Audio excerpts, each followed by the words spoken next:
برزخ عربی لغت میں برزخ دو چیزوں کے درمیان روک کو کہتے ہیں، اور شرعی اصطلاح میں وَمِن وَرَائِهِم برزخ الی یوم یبعثون،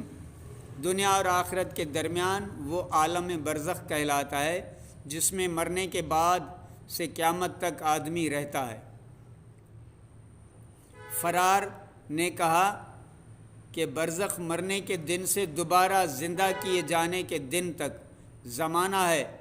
جو مرا وہ برزخ میں داخل ہو گیا، یعنی اللہ تعالیٰ نے اپنی قدرت کاملہ اور حکمت بالغہ سے آدم کو مٹی سے پیدا کیا اور تمام اشیاء کے نام ان کو سکھائے، مسجود ملائک بنایا اور بیشت کو ان کا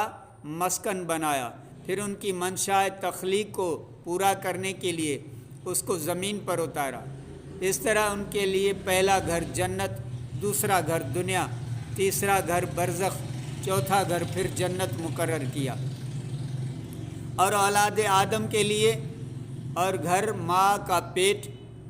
اول گھر ماں کا پیٹ، دوسرا دنیا، تیسرا برزخ، چوتھا گھر پھر جنت مقرر کیا۔ ہر گھر کے لیے مناسب احکام معین فرمائے، دنیا کو دار عمل اور مزرع آخرت قرار دیا،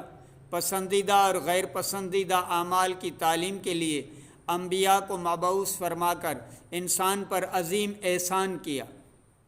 سب انبیاء کی نبوت اور ان کی تعلیم کا حق ماننے والے مومنین اور انکار کرنے والے کافر ہوئے۔ موت سے قیامت تک کا زمانہ برزخ کہلاتا ہے،